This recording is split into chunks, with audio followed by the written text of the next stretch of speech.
جب طاقت بھی ہار جائے تو سمجھ لو کوئی اللہ والا آ چکا ہے۔ بسم اللہ الرحمن الرحیم۔ جب حاکم کے سپاہیوں نے واپسی کا ارادہ کیا تو ان کی ساری طاقت بحال ہو گئی۔ راجہ جیرجی اپنے سپاہیوں کی مجبوریوں کا قصہ سن کر پہلے تو حیران ہوا، پھر وہ ایک انجانے سے خوف کی لپیٹ میں آ گیا۔ کیا وہ اتنا شکتیشالی ہے کہ تم لوگ اس کے آگے دم بھی نہیں مار سکتے؟ تم نے اسے دیکھا تک نہیں اور ڈر کے مارے بھاگ کھڑے ہوئے۔ ہم کچھ نہیں جانتے مہاراج، سپاہیوں نے گڑگڑاتے ہوئے کہا۔ ہم نے اپنی حالت کو بے کم و کاست بیان کر دیا۔ دیوتا ہی جانے کہ وہ کون ہے اور یہاں کس لیے آیا ہے۔ ہمارے کان تو کسی بڑے خطرے کی آہٹ سن رہے ہیں۔ راجہ جیرجی نے فوری طور پر اپنے وزیروں مشیروں اور درباری نجومیوں کو طلب کر لیا۔ تمام واقعات سن کر حاکم سہون کی طرح اراکین سلطنت اور ستاروں کا علم جاننے والے بھی حیران و پریشان تھے۔ پھر درباری نجومیوں نے کاغذ پر 12 خانے بنائے اور ان خانوں میں ستاروں کی موجودہ رفتار درج کی۔ کچھ دیر تک آپس میں مشورے کرتے رہے، پھر یکایک ان کے چہروں پر خوف کے گہرے سائے لرزنے لگے۔ نجومیوں نے راجہ جیرجی کو مخاطب کرتے ہوئے عرض کیا، ہم نے آپ سے پہلے ہی کہہ دیا تھا کہ ایک مسلمان حدود سلطنت میں داخل ہوگا، اور پھر وہی شخص اقتدار کے ساتھ ساتھ آپ کی زندگی کے لیے بھی ایک سنگین خطرہ بن جائے گا۔ حاکم سہون راجہ جیرجی نے گھبرا کر پوچھا، کیا تم یہ کہنا چاہتے ہو کہ یہ وہی شخص ہے؟ ہمارا علم یہی کہتا ہے، تمام نجومیوں نے بیک زبان کہا۔ شاید یہ وہی فقیر ہے جس کے ایک شاگرد کو آپ نے قید میں ڈال دیا ہے۔ ماہرین نجوم نے جس واقعے کی طرف اشارہ کیا تھا اس کی تفصیل یہ ہے کہ کچھ دن پہلے ایک مسلمان سہون میں داخل ہوا تھا اور قلعے کے جنوبی حصے میں گھنی جہاڑیوں کے اندر مقیم ہو گیا تھا۔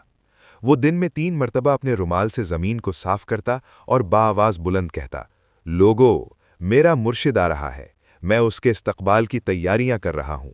تم بھی میرے مرشد کو گرم جوشی کے ساتھ خوشامدید کہنا کہ اسی میں تمہاری بھلائی ہے۔ فقیر روزانہ یہی ایک نعرہ لگایا کرتا تھا۔ اتفاق سے راجہ جیرجی کے محل کی ایک کھڑکی جھاڑیوں کی طرف کھلتی تھی۔ حاکم سہون کی خوبصورت لڑکی بناؤ سنگھار کرنے کے بعد دریچے میں آ کر بیٹھ جاتی اور جنگل کا نظارہ کرتی رہتی۔ راجکماری کا یہ غیر معمولی انہماک دیکھ کر محل کی کنیزوں نے حاکم سہون کو اطلاع دی کہ وہ اپنی بیٹی کی خبر لیں، ورنہ صورتحال بے قابو ہو سکتی ہے۔ راجکماری ایک مسلمان پر فریفتہ ہو گئی ہے۔ راجہ جیرجی نے خلوت میں راجکماری کو طلب کر کے پوچھا، بیٹی، یہ کنیزیں میرے بارے میں کیا کہہ رہی ہیں؟ راجکماری نے کسی جھجک کے بغیر اس بات سے انکار کر دیا۔ مہاراج، میں اس شخص کو جانتی تک نہیں۔ آپ خود دریچے میں بانٹ کر دیکھ لیں، فاصلہ اتنا زیادہ ہے کہ وہاں سے انسانی ہیولے کے سوا کچھ نظر نہیں آتا۔ بیٹی کے کہنے پر راجہ جیرجی نے خود محل کے دریچے میں بیٹھ کر دیکھا۔ واقعتاً گھنی جھاڑیوں اور محل کے دریچے میں بہت زیادہ فاصلہ تھا۔ وہاں سے کسی انسان کے نقش و نگار کا نظر آنا ممکن ہی نہیں تھا۔ پھر راجکماری ایک ہیولے سے کس طرح عشق کر سکتی تھی؟ راجہ جیرجی شدید ذہنی کشمکش میں مبتلا تھا۔ اسی دوران کچھ تنگ نظر اور متعصب وزیروں نے حاکم سہون کو مشورہ دیتے ہوئے کہا، اس سلسلے میں راجکماری بے قصور ہیں۔ سارا قصور اس مسلمان فقیر کا ہے جو مہاراج کی عزت و آبرو سے ایک بھیانک کھیل کھیل رہا ہے۔ راجہ جیرجی نے استفہامیہ نظروں سے اپنے وزیروں کی طرف دیکھا۔ دراصل وہ مسلمان فقیر راجکماری کے عشق میں مبتلا ہے۔ وزیروں نے شک کا بیج بو دیا۔ راجہ جیرجی نے اقتدار و حکمرانی کے نشے میں تحقیق کیے بغیر مسلمان فقیر کو زنجیریں پہنا کر قید خانے میں ڈال دیا۔ پھر روزانہ اس کے کمزور جسم کو مشق ستم بنایا جاتا، مگر وہ ہر بار ایک ہی بات کہتا، میں اپنے مرشد کے سوا کسی کو نہیں جانتا، اسی کے عشق میں تڑپ رہا ہوں اور خلش دل سے بے قرار ہو کر اسی کو پکارتا ہوں۔ راجہ جیرجی اور اس کے وزیر ایک مسلمان درویش کی زبان سمجھنے سے قاصر رہے اور اس کے جسم پر وحشیانہ انداز میں تازیانوں کی بارش کرتے رہے۔ اسی اثنا میں طوائفوں والا واقعہ پیش آ گیا۔ ماہرین نجوم نے اسی طرف اشارہ کیا تھا۔ پھر کیا کیا جائے؟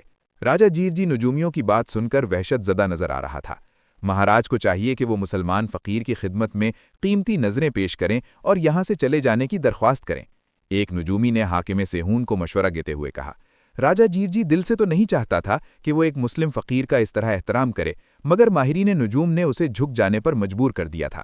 پھر ایک معتبر وزیر ہیرے جواہرات اور اشرفیوں سے بھرا ہوا خوان لے کر درویشوں کے شیخ کی خدمت میں حاضر ہوا۔ اس وقت مسلمان فقیروں نے کھانا پکانے کے لیے آگ جلائی تھی۔ راجہ جیرجی کے وزیر نے جواہرات اور سونے سے بھرا ہوا خوان شیخ کے سامنے رکھتے ہوئے عرض کیا، یہ حاکم سہون کی طرف سے آپ کے لیے ایک گراں قدر تحفہ ہے، اسے قبول فرما لیجئے اور براہ کرم کسی دوسری جگہ تشریف لے جائیے۔ جسے تم گراں قدر تحفہ کہتے ہو اس کی حیثیت مٹھی بھر راکھ سے زیادہ نہیں۔ یہ کہہ کر شیخ نے اپنے ایک خادم کو حکم دیا، اس خوان کو اٹھا کر آگ میں ڈال دو، باقی اگلی قسط میں ضرور دیکھیں۔